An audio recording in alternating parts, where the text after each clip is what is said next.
നമ്മൾ പോകുന്നത് ബഹ്റൈൻ ഫോർട്ടിലേക്ക് കേട്ടോ. ഹിസ്റ്റോറിക്കലി വളരെയധികം ഇമ്പോർട്ടൻസ് ഉള്ള ഒരു പ്ലേസ് തന്നെയാണിത്. ബഹ്റൈൻ്റെ ഹിസ്റ്ററി, കൾച്ചർ, അതുപോലെ തന്നെ സൈനിക ശക്തി എന്നിവയെക്കുറിച്ചൊക്കെ നമുക്ക് ഇതിൽ നിന്ന് മനസ്സിലാക്കാൻ സാധിക്കും. ബഹ്റൈൻ ഫോർട്ട്, സീ ഫോർട്ട്, തലാത്തൽ ബഹ്റൈൻ എന്നീ പേരുകളൊക്കെ ഈ കോട്ട അറിയപ്പെടുന്നുണ്ട്. ഇനി ഇതിൻ്റെ ഹിസ്റ്ററി നോക്കിക്കഴിഞ്ഞാൽ 19-ാം നൂറ്റാണ്ടിൻ്റെ അവസാനം ആൽ ഖലീഫ ഭരണാധികാരികൾ പണിത കോട്ടയാണിത്. ആ കാലഘട്ടത്തിൽ ബഹ്റൈൻ കടൽ വ്യാപാരത്തിലും മുത്തുവ്യാപാരത്തിലും ലോക പ്രശസ്തരായിരുന്നു. അതുകൊണ്ട് തന്നെ കടൽ മാർഗ്ഗങ്ങൾ വഴിയുള്ള ആക്രമണങ്ങളെ തടയാനും വ്യാപാര കേന്ദ്രങ്ങളെ കാത്തുസൂക്ഷിക്കാനുമാണ് ഈ ബഹ്റൈൻ ഫോർട്ട് നിർമ്മിച്ചത്. കോട്ട ലൊക്കേറ്റ് ചെയ്യുന്നത് വടക്കു പടിഞ്ഞാറൻ തീരത്ത് വ്യാപാരത്തിന് പ്രധാനപ്പെട്ട കടൽപ്പാതയ്ക്ക് സമീപമായിട്ടാണ്. ഇനി നമുക്കിതിൻ്റെ ആർക്കിയോളജിക്കൽ ഫൈൻഡിങ്സ് നോക്കാം. സീഫ് കോട്ടയ്ക്കും സമീപ പ്രദേശത്തിനും പുരാതന ദിൽമുൻ സംസ്കാരവുമായി ബന്ധമുണ്ടെന്നാണ് സൂചനകൾ.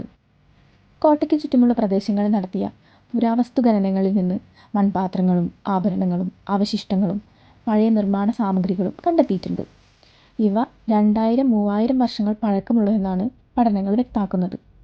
അതുകൊണ്ട് തന്നെ ഈ കോട്ട 19-ാം നൂറ്റാണ്ടിൽ പണിതതാണെന്നും ഈ പ്രദേശം ആയിരക്കണക്കിന് വർഷം മനുഷ്യവാസം ഉണ്ടായിരുന്നൊരു പുരാവസ്തു കേന്ദ്രമാണെന്നും പറയപ്പെടുന്നു. ബഹ്റൈൻ അതോറിറ്റി ഈ സീഫ് കോട്ടയെ സംരക്ഷിത പുരാവസ്തു മേഖലയായിട്ട് ഇന്ന് പ്രഖ്യാപിച്ചിട്ടുണ്ട്. എടുത്തു പറയേണ്ട മറ്റൊന്നാണ് ഈ കോട്ടയുടെ ആർക്കിടെക്ചറും അതിൻ്റെ ഡിസൈനും. ഈ കോട്ടയുടെ മതിലുകൾ കടൽ തീരത്തുള്ള കല്ലും ചുണ്ണാമ്പും ഉപയോഗിച്ചിട്ട് ഉണ്ടാക്കിയതാണ് ആർക്കിയോളജിക്കലി തെളിയിച്ചിട്ടുള്ളത്. മതിലുകൾ വളരെ കട്ടിയുള്ളതിനാൽ ആക്രമണങ്ങൾക്കെതിരെ വലിയ പ്രതിരോധ ശേഷി ഇതിനുണ്ടായിരുന്നു. ഈ കോട്ടയ്ക്കുള്ളിൽ ഗോപുരങ്ങൾ, കാവൽമുറികൾ, വാസസ്ഥലങ്ങൾ എന്നിവ ഇന്നും കാണാവുന്നതാണ്. ഈ ആർക്കിയോളജിക്കലി ഉള്ള ഗവേഷകർ മതിലുകളുടെ നിർമ്മാണ രീതി പഠിക്കുമ്പോൾ അത് ഇസ്ലാമിക, അറബി വാസ്തുശില്പ ശൈലികളിൽ പിന്തുടരുന്നതാണെന്നാണ് കണ്ടെത്തിയിട്ടുള്ളത്. ഇനി നമുക്ക് കൾച്ചറൽ ആൻഡ് ഹെറിറ്റേജ് ഇമ്പോർട്ടൻസ് നോക്കാം. ഈ സീഫ് ഫോർട്ട് ഒരു സൈനിക കേന്ദ്രം മാത്രമല്ല, മറിച്ച് ഭരണാധികാരികളുടെ വാസസ്ഥലവും ഭരണകേന്ദ്രവും എല്ലാം ഇവിടെ തന്നെയായിരുന്നു. പലപ്പോഴും ഇവിടെ മതപരമായിട്ടുള്ള ചടങ്ങുകളും സാമൂഹിക സംഗമങ്ങളും നടന്നിരുന്നു. അതിനുള്ള തെളിവുകളും കിട്ടിയിട്ടുണ്ട്. അതുകൊണ്ട് തന്നെ യുനെസ്കോയുടെ വേൾഡ് ഹെറിറ്റേജ് പട്ടികയിൽ ഇടം പിടിച്ചിരിക്കുകയാണ് ഇന്ന് നമ്മുടെ സീഫ് ഫോർട്ട് അല്ലെങ്കിൽ ബഹ്റൈൻ കോട്ട. ബഹ്റൈൻ്റെ സമ്പന്നമായ പൈതൃകത്തിൻ്റെ ഒരു സാക്ഷ്യം തന്നെയാണ് കേട്ടോ ഈ ഫോർട്ട്. ഇന്നത്തെ കാലത്ത് ഈ സീഫ് ഫോർട്ട് ഒരു വിനോദസഞ്ചാര കേന്ദ്രം കൂടിയാണ്. കോട്ടയുടെ മതിലുകളിൽ കയറി ചുറ്റുമുള്ള സീഫ് നഗരവും അതുപോലെ തന്നെ കടലും ഒക്കെ നമുക്ക് കാണാൻ സാധിക്കും. പിന്നെ പണ്ടത്തെ പോലെയല്ല, ഇപ്പോൾ ഈ കോട്ടയ്ക്ക് ചുറ്റുമായിട്ട് നിറയെ മോളുകളും ഷോപ്സും എല്ലാ കാര്യങ്ങളും വന്നിട്ടുണ്ട്. അപ്പോൾ അവിടെയെല്ലാം പർച്ചേസ് ചെയ്യാൻ വരുന്ന ആളുകൾക്ക് ഈ കോട്ടയിൽ വന്ന് ബഹ്റൈൻ്റെ ഒരു സംസ്കാരത്തെ കൂടെ നോക്കിക്കാണാൻ വളരെയധികം എളുപ്പമായിരിക്കും. കാരണം ട്രാൻസ്പോർട്ടേഷനൊക്കെ ഒന്ന് നല്ല രീതിക്കുണ്ടല്ലോ. അതേപോലെ തന്നെ ഈ സന്ധ്യാസമയത്ത് സൂര്യൻ കടലിലേക്ക് ഇങ്ങനെ താന്നു പോകുമ്പോൾ ഈ കോട്ടയുടെ മതിലുകൾക്കുള്ളിൽ വരുന്നൊരു സൂര്യവെളിച്ചമുണ്ട്.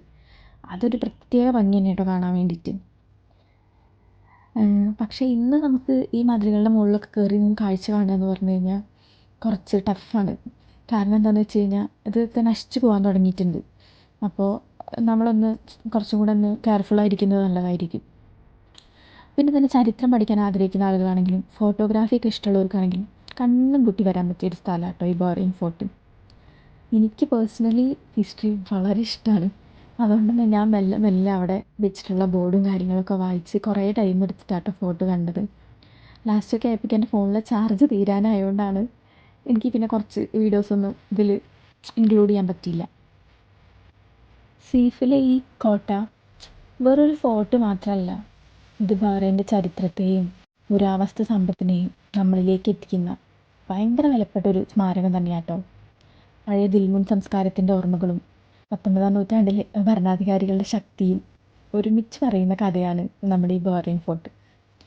ഇപ്പോൾ ബഹ്റൈനിലുള്ളവരാണെങ്കിൽ മസ്റ്റ് വിസിറ്റ് ആയിട്ടുള്ളൊരു പ്ലേസ് ആട്ടോ.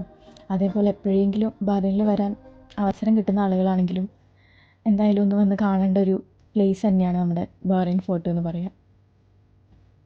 രാവിലെ 8 to രാത്രി 8 വരെ ആട്ടോ വിസിറ്റേഴ്സിനെ അലോ ചെയ്യുന്നത്. പക്ഷെ എപ്പോഴും ഒരു സൺസെറ്റിൻ്റെ ടൈമിൽ പോകുന്നതായിരിക്കും കുറച്ചും കൂടെ നല്ലൊരു വ്യൂ കിട്ടുന്നത്.